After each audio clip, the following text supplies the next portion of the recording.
Puedo asegurarte que el uso de mascarillas y las medidas necesarias quedarán hasta el 2025. Esas personas que probablemente el día de hoy se llaman antivacunas, ya se vacunaron de otras enfermedades. Entonces estamos sorprendidos como confiar en una vacuna anterior, y por eso llamamos a Nostradamus y él siempre quizá no pueda decir una fecha exacta. Doctor, en el área de playa no hay COVID. Yo no he visto ninguna persona de Boca Chica con COVID. O en el Pico Duarte tampoco hay COVID.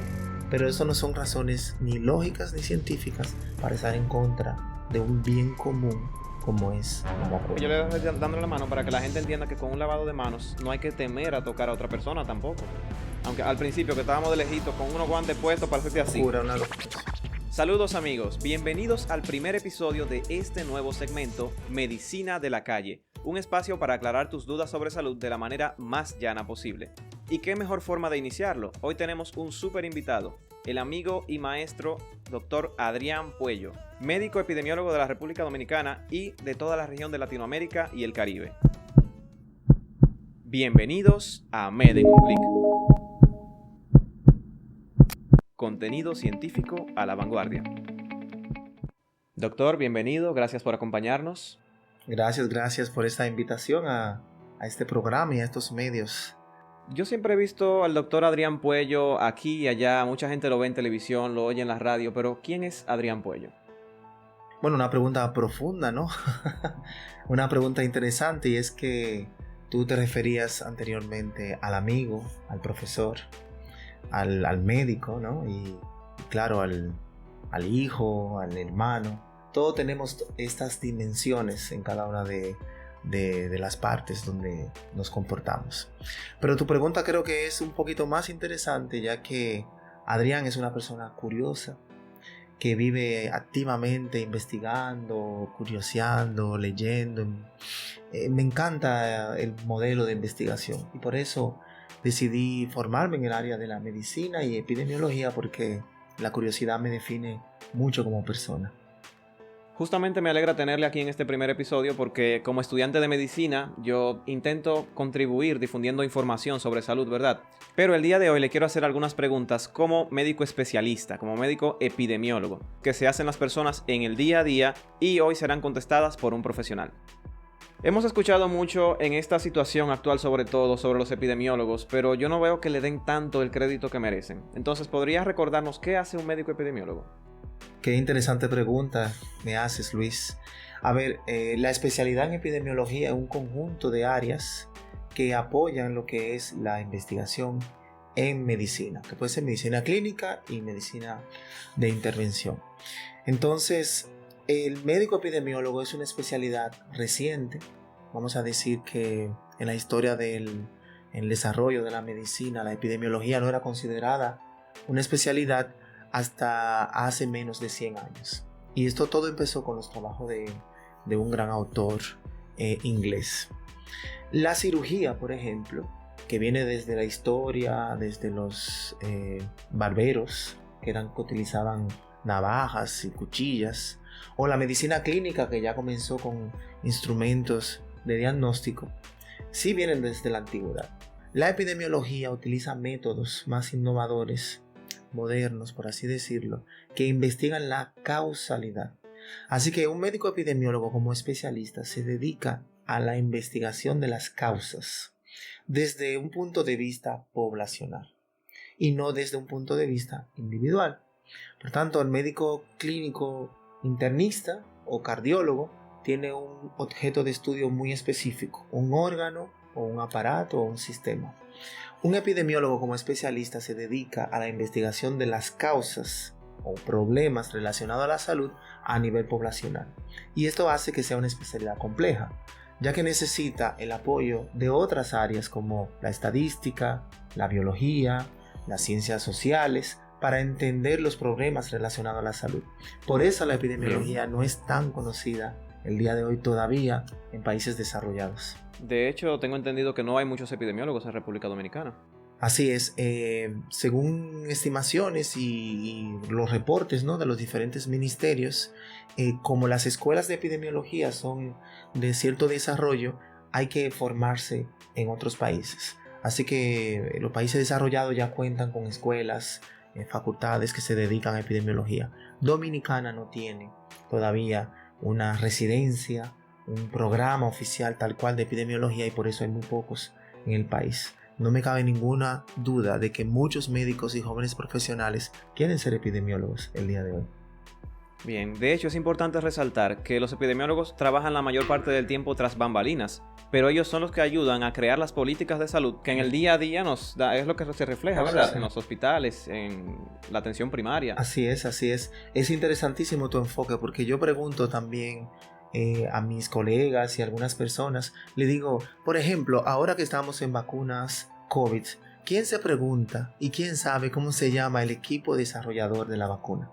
Lo que nos estamos inyectando el día de hoy, que es una vacuna, que es una biotecnología, nadie se pregunta quién fue que la descubrió, ni qué equipo trabajó. Evidentemente no fue un solo epidemiólogo, ni fue un solo médico. Fue un equipo de biotecnólogos, epidemiólogos, biólogos, genomistas, que integraron su conocimiento junto a las farmacéuticas para desarrollar esta alta tecnología llamada vacuna. Y quizás serán reconocidos muchos años después o incluso post-mortem, como suele ocurrir. Así es. Si pudiera viajar en el tiempo y conocer a algún científico famoso, ¿a quién sería? Bueno, si yo pudiera volver atrás en el ámbito profesional, evidentemente, me encantaría conocer los trabajos y vivir la experiencia del gran científico John Snow. John Snow fue considerado el padre de la epidemiología moderna. En realidad, él era un médico anestesiólogo que se preocupaba mucho por los factores de riesgo, las causas de las muertes. Y en eso de los 1830, 60, él pudo descubrir, sin microscopio y sin ningún método avanzado de diagnóstico de nada, pudo identificar el cólera. Porque había un brote en ese momento, moría mucha gente y la medicina estaba en un desarrollo muy limitado. Así que esos trabajos de John Snow me fascinaron y me motivaron mucho a lo que es la epidemiología del día de hoy. Muy interesante, porque toda la carrera científica de John Snow, que en ese momento lo hacía por un momento de necesidad, un momento crítico en la población, fue lo que dio origen no solamente a la epidemiología, sino a la salud pública como tal, ¿verdad? De manera individual. Así es. A las medidas Así que vemos como cotidianas. Aportó mucho sus trabajos científicos porque fue el primero que pudo relacionar variables.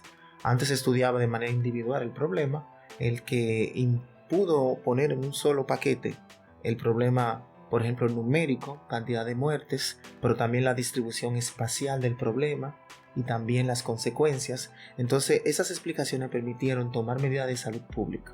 Ya la salud pública existía como método de sanidad, que era la higiene, el control de excretas, de aguas residuales, pero en realidad el trabajo de John Snow permitió que tuviéramos métodos para estudiar el problema de la salud pública del día de hoy.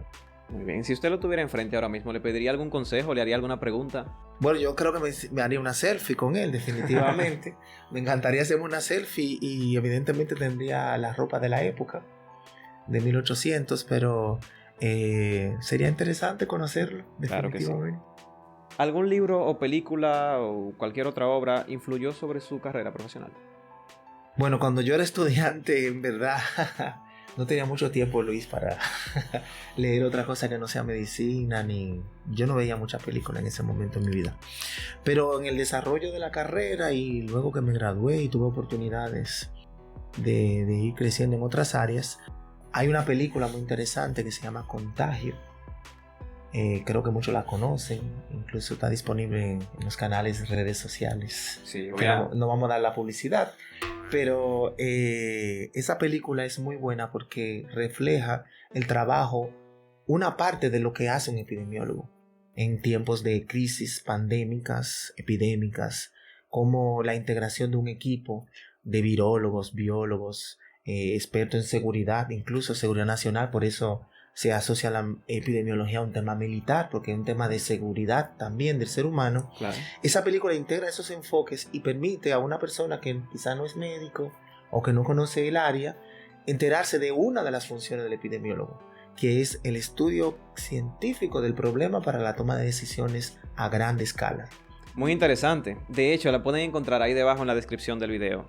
Me parece motivador, de hecho, y podemos tomarlo como referencia Por lo mismo que comentábamos al principio, quizá no hay muchos epidemiólogos, no solo porque tienen que salir a formarse, sino también porque no están llamados, no conocen el área a fondo y por tanto no van a encontrar tanto interés como en otras especialidades más comunes. Así es. Ahora bien, las personas no conocen tanto al Adrián que yo he visto también filántropo, altruista, ecologista. Si usted tuviera fondos ilimitados para lo que sea, ¿cuál sería su primera decisión a gran escala? A nivel poblacional, te dices con relación a la salud. En sentido general. Bueno, yo creo que si yo tuviera que saber otra citadura. Bueno, mira, esa pregunta es muy interesante y parece incluso utópica, porque los recursos ilimitados no existen. Pero si nos referimos al sector salud y a la salud mundial, evidentemente yo creo que hay que hacer una redistribución de los recursos. Si yo tuviera muchos recursos a nivel individual, fuera extraño, porque como obtuve tantos recursos a nivel individual. Sí creo que los sistemas de salud pueden redistribuir las riquezas para que todos tengamos acceso a una salud, a una atención primaria, es decir, todo el mundo tenga por lo menos un médico de cabecera, servicios de prevención. Con esas mejoras veremos cómo la salud de la población puede mejorar y se puede llegar a altos niveles de salud y de salud y de salud y de salud. Pasando entonces a un tema más actual. YouTube va a censurar este video probablemente porque si estamos con un epidemiólogo hay que hablar de COVID y hay que hablar de pandemia, ¿verdad? Así es. En general. Entonces, de hecho, mucha gente se refiere a la pandemia como si fuera una enfermedad. Si se han fijado, porque yo me voy a contagiar de esta pandemia, ¿cómo que? Sí. Increíblemente el uso del término. ¿Recordamos qué es una pandemia? Así es, una pandemia es un evento asociado a la salud que afecta a diferentes países y continentes. Cuando hablamos de pandemia, la palabra pan significa completo, grande, todo. Entonces, en epidemiología se define que por lo menos toca 3 o más continentes. Esta no es la primera pandemia. COVID no es la única ni la primera pandemia. La tuberculosis, yo les recuerdo, con una enfermedad muy antigua que todo el mundo conoce, es una pandemia. El VIH es una pandemia. No hay ningún país del mundo que no tenga por lo menos un caso de VIH-Sida registrado. Por tanto, las pandemias son parte de la vida social y de nuestra cotidianidad. Y de hecho ya esta misma situación se ha vuelto parte de nuestra vida cotidiana, ¿verdad? Incluso con todas las medidas de salud pública y personales que se han recomendado. Así es. Entonces, yo veo mucha incertidumbre. Como experto en análisis de situaciones que comprometen la salud de la población, ¿qué expectativa usted tiene sobre la pandemia? Ahora en pleno 2021, COVID. Claro, pandemia COVID. Así es. Bueno, el COVID vino para quedarse. Es una realidad que todos debemos reconocer. Cuando comparamos el comportamiento epidémico del COVID con otras pandemias que ocurrieron en años anteriores, podemos ver que no es para mañana ni para el año que viene. El COVID es una enfermedad que va a continuar reproduciéndose por los siguientes meses, años, y que solamente las medidas de prevención que implemente la población bajo las recomendaciones de los epidemiólogos y del Ministerio de Salud podrán controlar el comportamiento en el tiempo. Por tanto, ¿cuándo se detiene el COVID? Cuando las medidas de prevención sean lo suficientemente efectivas para controlar la reproducción del virus. Dicho de esta manera. Yo se lo digo a todo el que me pregunta, ¿cuándo se va a acabar esto? Digo, acostúmbrate mejor y vive con ello, porque no sabemos. De hecho, abrí un foro en Instagram y la pregunta más repetida fue esa, ¿cuándo va a terminar esto? Bueno, tú sabes que yo tengo un canal de YouTube y en mis redes sociales también la gente pregunta mucho, doctor, no hay fórmulas mágicas, ni hay número epidemiológico que te diga tal día de tal año. Por eso llamamos a Nostradamus y él siempre quizá no pueda decir una fecha exacta. En epidemiología no existen esos números exactos porque depende mucho del comportamiento humano. Entonces, si logramos medidas de prevención correctas, sí podremos estimar tiempos, pero no sabemos exactamente cuándo va a terminar el COVID. Sí yo sé y puedo decirte que todavía le quedan por lo menos 5 años. Estoy de acuerdo. He notado que usted es partidario de la vacunación. ¿Tiene algún mensaje para esas personas que todavía no creen en la vacuna o no lo ven necesario? Así es interesante la pregunta porque a ese grupo de personas yo le invito a que demuestren con evidencias y con soportes porque no aceptan una medida de prevención tan eficaz y tan demostrada por la historia como es la vacuna. Esas personas que probablemente el día de hoy se llaman antivacunas, sí, ya se vacunaron de otras enfermedades. Entonces estamos sorprendidos como confiar en una vacuna anterior y en esa no quieren ser partícipes de esta gran medida internacional. Hay que garantizar que las vacunas cuentan con aprobaciones de organismos regulatorios muy estrictos y que respetan medidas de investigación. Por tanto, cuando una vacuna sale al mercado, ya ha pasado todas las pruebas que se supone que son necesarias para demostrar ciertos márgenes de seguridad. Evidentemente hay reacciones adversas asociadas a vacunas que hay que vigilarlas y controlarlas, pero eso no son razones ni lógicas ni científicas para estar en contra de un bien común como es la vacuna. Claro, y recuerden que esas teorías conspirativas siempre van a existir. Para todo aparece una oposición. Se la voy a poner un poquito más difícil ahora. Muchas personas entienden que porque ya se vacunaron no van a contagiar a otros o no van a sufrir la enfermedad. Y ya estamos claros de que eso no es así. O sea, sí, te puedes contagiar. Sí, puedes contagiar a otra persona si estás vacunado, aunque a ti no te dé la enfermedad grave, ¿verdad? Pero entonces, ¿para qué es que nos estamos vacunando? Bueno, interesantísimo, porque la vacuna desarrolla lo que es una inmunidad colectiva o inmunidad de rebaño.